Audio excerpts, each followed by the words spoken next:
bukan. Menyongsong bala. Gimana? Mana? Yuk. Ya. Ya. Ya, baik, terima kasih. Terima kasih rekan-rekan pers atas kehadirannya. Ini hari yang saya tunggu-tunggu. Karena sejak awal agenda politik, kepentingan politik terhadap kasus ini kan sangat kuat.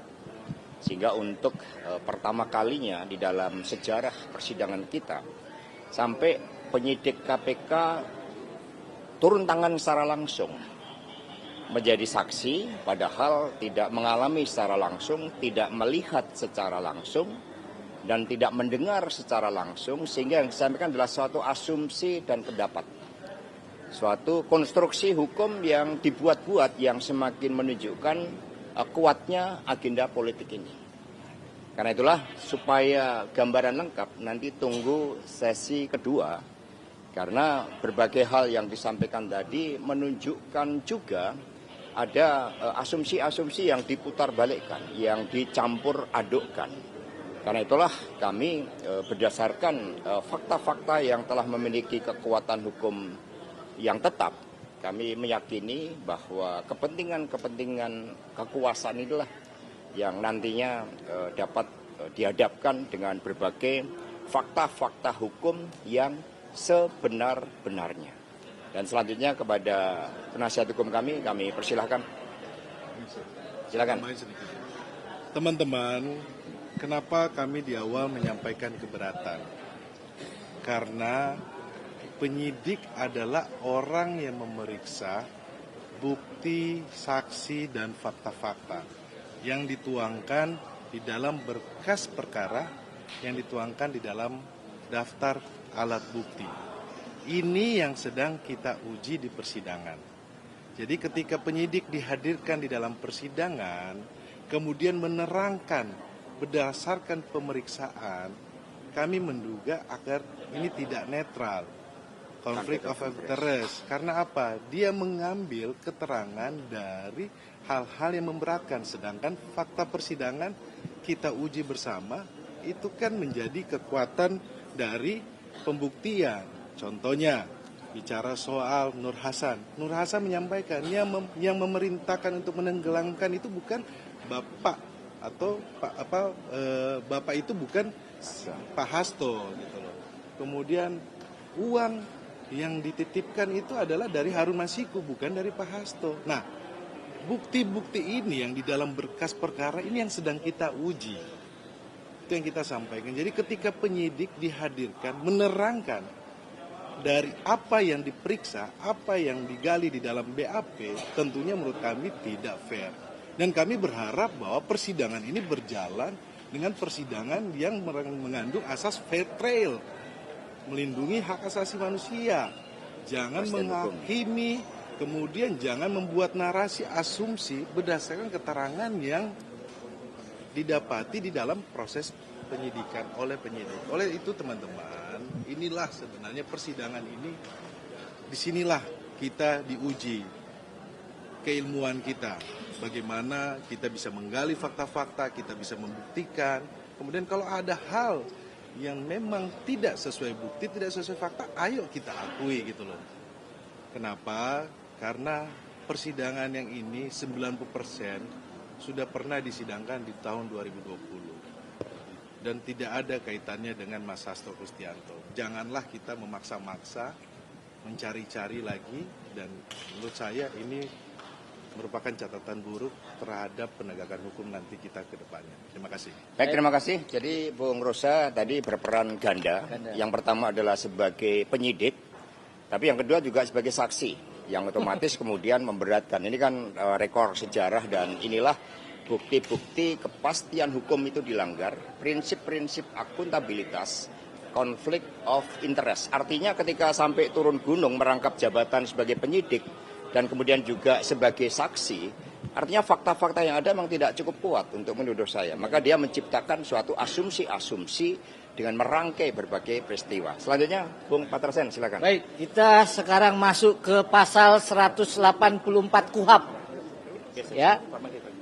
Saya ulang, kita masuk ke pasal 184 KUHP.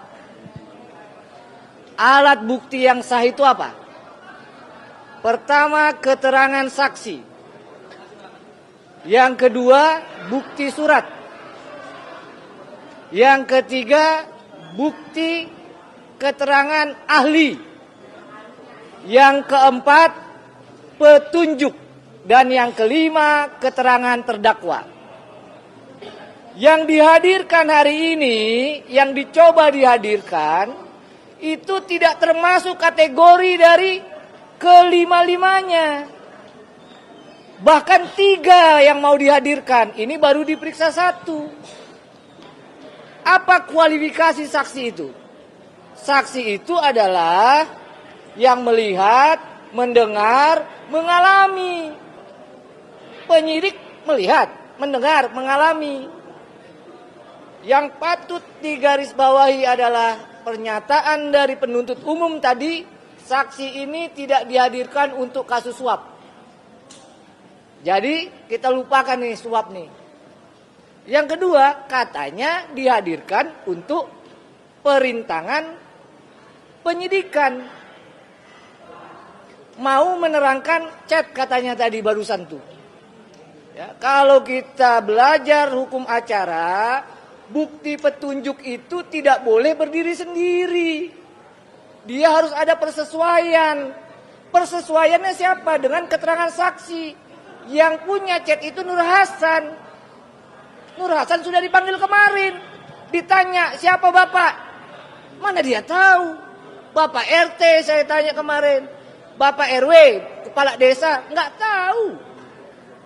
Jangan dipaksa dong menghadirkan petunjuk seakan-akan kata bapak itu Pak Hasto.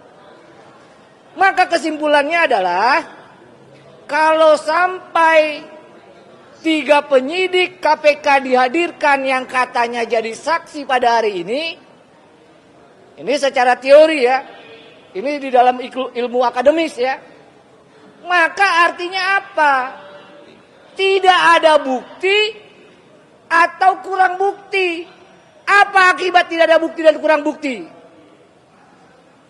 Majelis hakim harus berani nih. Kalau memang tidak terbukti, tidak ada alat buktinya tidak cukup, ada keraguan, bebaskan Pak Hasto. Ya, itu saja dari kami. Saya kira begini ya, ada satu hal yang penting untuk kawan-kawan ketahui. Yang baru dihadirkan memang Saudara Rosa. Tetapi tadi ada 2 saksi lagi yang lain. Salah satu diantaranya adalah Rizka Anungnata. Yang memeriksa Rizka Anungnata itu adalah Rosa. Ya. Jadi saudara-saudara bisa bayangkan kenapa tadi saya protes, saya keberatan terhadap kehadiran saksi-saksi ini. Karena bukan saja mereka tidak melihat fakta, ya, tetapi keterangan mereka itu menurut pasal 185 ayat 1 KUHP dan penjelasannya, ini adalah keterangan de auditu, keterangan kata orang lain. Nah, saudara-saudara, kalau mereka mau posisikan sebagai saksi perbalisan, saya sudah sampaikan tadi, saksi perbalisan itu hanya boleh didengar atas permintaan hakim, ya, kalau ada keterangan saksi-saksi yang mengingkari BAP. Ya. Mungkin baru kali ini di dunia ini, ya, ada saksi menjadi penyidik untuk membuktikan satu surat dakwaan dihadirkan di persidangan. Ini satu bentuk pelanggaran hak asasi. Ya. Ini bukan cuma sekedar mengada-ada. Ini mereka secara sengaja merusak sistem hukum di negeri ini. Ya. Ini persoalan kita ke depan ini. Ya. Makanya kami tadi protes.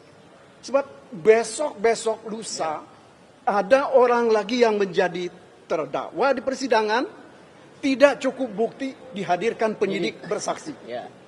Betul. Ini bukan cuma teori yang mereka langkahi, tetapi praktek hukum. Praktek hukum di dunia ini nggak bisa seperti ini, kecuali untuk perkara terorisme. Ini beda. Perkara korupsi ini berbeda dengan perkara terorisme. Ya. kalau seandainya ini misalnya adalah perkara terorisme, saya pikir kami tidak akan keberatan. Karena itu kewenangan itu diberikan oleh ketentuan undang-undang. Nah, mengenai perkara seperti ini, KUHP kita itu tidak mengakomodir adanya saksi perbalisan. Hanya dalam praktek kita saja berdasarkan HIR zaman dulu, sebelum tahun 81. Ya, perbalisan itu boleh. Dan itu pun atas permintaan hakim. Kan hakim yang akan memutus perkara. Bukan dihadirkan oleh penyidik seperti yang hari ini. Oleh JPU seperti hari ini. Artinya apa? Yang saya mau katakan bahwa KPK secara sengaja mau merusak sistem hukum kita. Ya.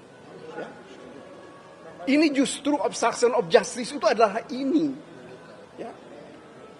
Saya kira itu yang pokok ya. Soal keterangan, ada hal lagi yang lain.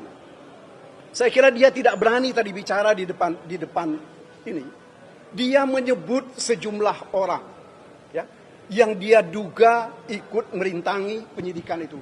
Bahkan pimpinan KPK ya, bukan hanya Firly Bahuri yang dia sebut, tetapi pimpinan KPK yang lain yang baru disebut pada bulan Januari 2025. Ketika mereka sudah tidak ada dalam jabatan itu lagi. Jadi ketika sebelum pergantian pimpinan KPK yang sekarang, orang-orang pimpinan KPK itu tidak pernah disebut melakukan perintangan penyidikan. Ini artinya apa? Ini secara sengaja memang ada rekayasa terhadap kasus ini. Ya.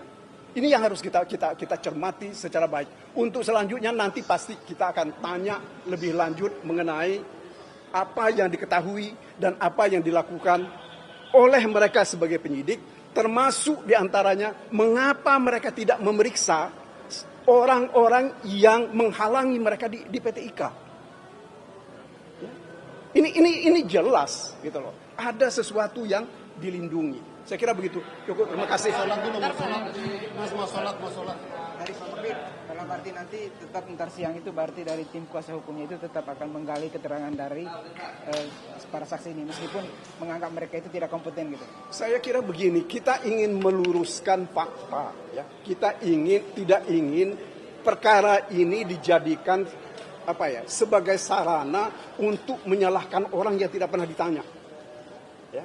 Saya kira itu yang pokok dari kami. Oke, terima kasih ya. Terima kasih, Pak.